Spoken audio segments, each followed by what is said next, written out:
O direito do trabalho guarda uma relação bastante estreita com a economia. Se por um lado é absolutamente inquestionável que ele representa um custo fixo bastante importante para as empresas e que a expansão desse custo de maneira desmedida, sem correspondência real com o cenário econômico momentâneo, pode prejudicar sim e de uma forma bastante impactante a economia, por outro é indiscutível que o direito do trabalho representa um importante instrumento de distribuição de renda que é absolutamente fundamental para munir os trabalhadores, a grande massa populacional de consumidores desse país, com renda suficiente para participar ativamente do mercado de consumo. É por isso que o desafio do direito do trabalho é sempre tentar encontrar um equilíbrio entre o custo que ele representa e a distribuição de renda absolutamente imprescindível que ele é capaz de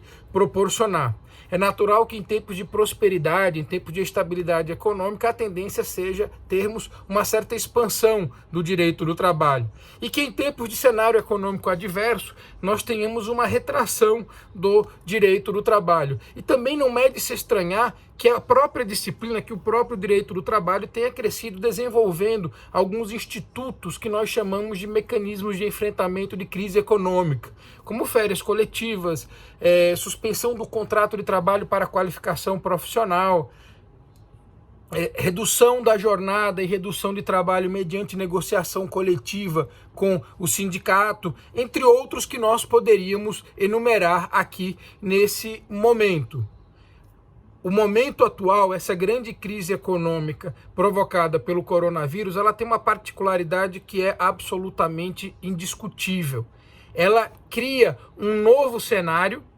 não experimentado anteriormente, pelo menos não pelas gerações presentes, e seguramente talvez por ninguém, porque mesmo a crise de 1929, ela não vinha acompanhada dessa recomendação de isolamento social que nós vivemos hoje. É natural que aqueles mecanismos que funcionam muito bem quando vivemos crises setoriais talvez não sejam suficientes ou não satisfaçam as necessidades do momento atual. É por isso que me surpreendeu um pouco, me surpreendeu negativamente a medida provisória número 927 adotada pelo governo federal, que na verdade apenas flexibilizou ainda mais os mecanismos que já eram flexíveis de enfrentamento de crise econômica, possibilitando, por exemplo, que a redução dos salários fosse feita sem a participação do sindicato que representa os trabalhadores,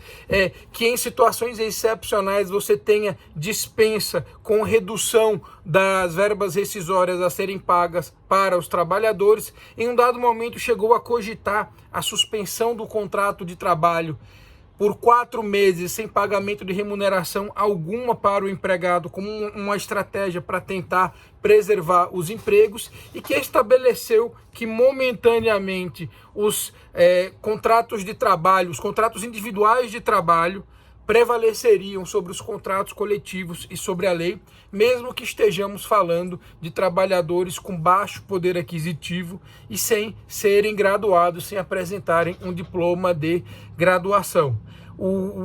A grande verdade é que a medida provisória 927 ela não criou os institutos que ela trata. O teletrabalho, por exemplo, que não é propriamente um instrumento de enfrentamento de crise, mas que nesse momento funciona muito bem, não foi inventado pela medida provisória. O que ela fez foi flexibilizar ainda mais esses instrumentos, possibilitando que eles fossem estabelecidos, em alguns casos impostos, unilateralmente pelos empregadores. Eu sou da opinião de que nesse momento é preciso preservar as empresas, é preciso preservar os empregos e que por isso a solução para essa crise passa por um papel mais ativo do Estado, inclusive assumindo algumas das contas e flexibilizando